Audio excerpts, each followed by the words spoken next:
Today's Toy Spot, we are having a look at the NECA Toys Pacific Rim Kaiju Hardship. A new Kaiju release from the folks over at NECA Toys. It is from the Pacific Rim movie, and it does have a warning: choking hazard, small parts not for children under 3 years of age. It's recommended for ages 14 and up. Spot had such a delightful time reviewing the last Kaiju. Definitely wanted to have a look at the new Kaiju release. And this is Hardship. He's got a little bit more coloring than some of the other Kaijus who were primarily more a gray or blue. Hardship has definitely a lot more of that red and brown coloring. Can't wait to get this guy out of packaging.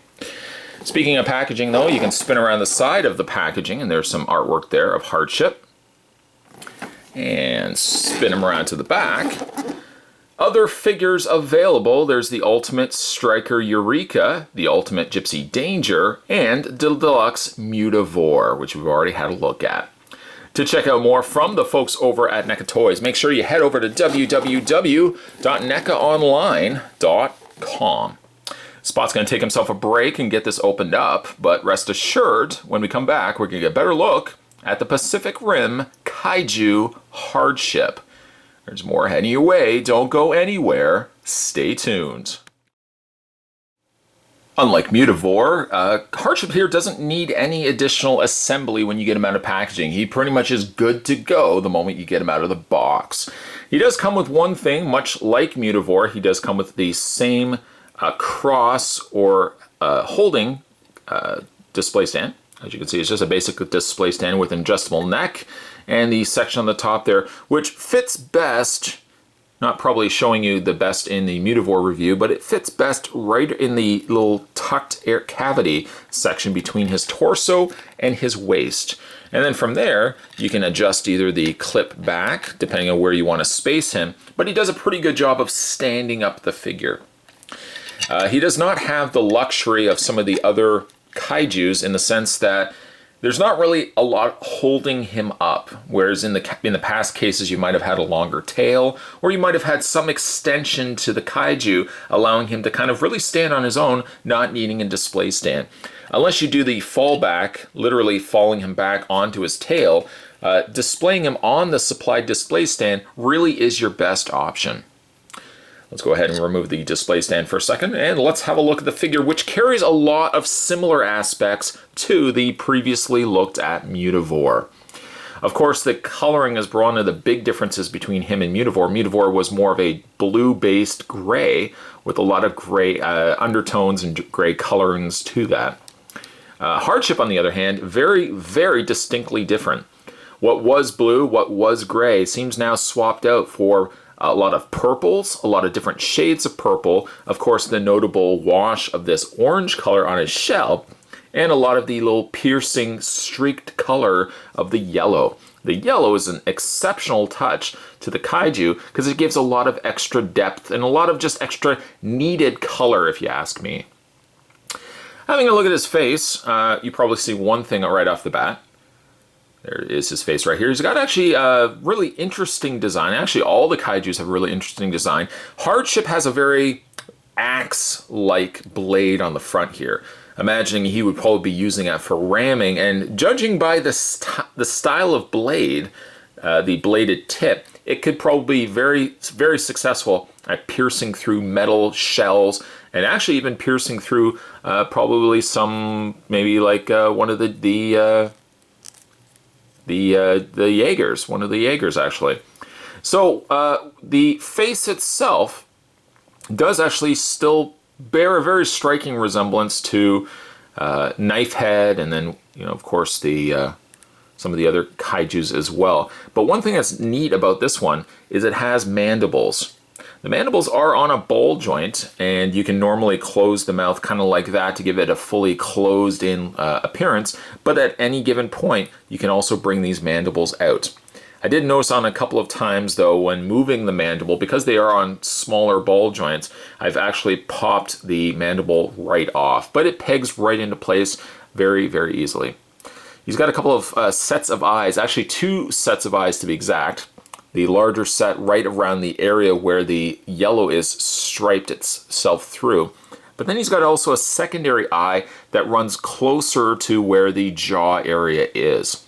I think he has an exceptional looking profile, and it has, I think it's one of the cooler looking kaijus, just again because of this coloring. The purple really makes a lot of the features on this one stand out a lot. He does also have the shorter tail as contrast to the other kaijus that we've had a look at. Mutavore, I think, had a much larger tail from what I remember. He does still have the smaller appendaged arms on the front here, which almost appear less like arms and come across more like hooks. Almost as if he would be able to hook whatever he's grabbing with these and bring them up, perhaps to ingest with his mouth. A big, large noted shell on the back here reads almost like a sea turtle. Of course, again, with the additional yellow on the lines there, really stands out on this piece, I have to admit. So, I think even though he does share very similar aspects to Mutavore, it's his coloring that really makes him stand out from some of the other kaijus that we've had a look at on this channel. When it comes to his posability, he does have what you would expect from a kaiju from a NECA release. His head, and I love that they put this hinge on here, because you could just simply put a ball joint on there and you get a good enough effect from it. But by putting that hinge joint on the side, you can also have the head tilting towards whatever prey he's going to be attacking next. The shoulders are on hinges, or more so on ball joints.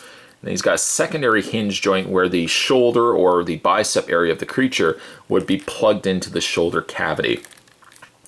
He does have the ball joint or ball hinge joints there on the arms, and the arms and hands seem very similar to that of Mutavore.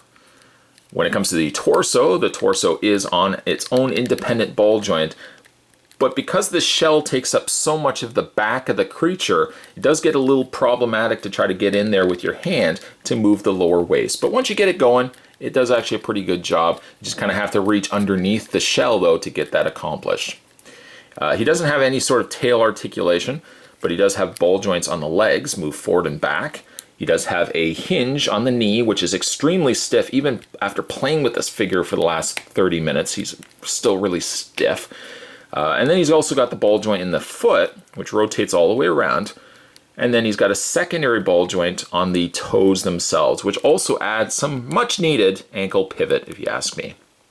Here's what the underside looks like. They've even sculpted in the pads of the feet, including the little back spike, presumably where the ball of the foot would have resided. Yeah, indeed, it's definitely a fun-looking figure. After a while, I mean, some people might feel that initial burnout of some of the kaijus, because there are so many of them that when you start looking at the individual characteristics that each of the kaiju possess, one of the ones that really stand out for me, if I could describe this one, is color. It brings color to a much needed, rather blue and gray based palette scheme or palette colors that really a lot of the kaijus have used. This one does bring a lot more to the table. It still keeps blue in the color palette, so to speak, but by incorporating more so as a purple blue, well, you get another element of color to it that I really, really like. I didn't even mention, I like the coloring of the blade on the end there. Simply by just changing it to more of a yellow color as opposed to the purple that makes up the majority of his head, it adds again for much needed color. So the best way to describe this guy, lots and lots of color. A fun figure to be said. I love also the little mandibles here. Definitely really a nice touch. Today's toy spot, we were continuing our looks. We were having a look at another kaiju. This was the NECA Toys Pacific Rim Kaiju Hardship. Stay tuned. Spot's going to have more videos heading your way. As always, thanks for watching as you always do. I'll see you next time.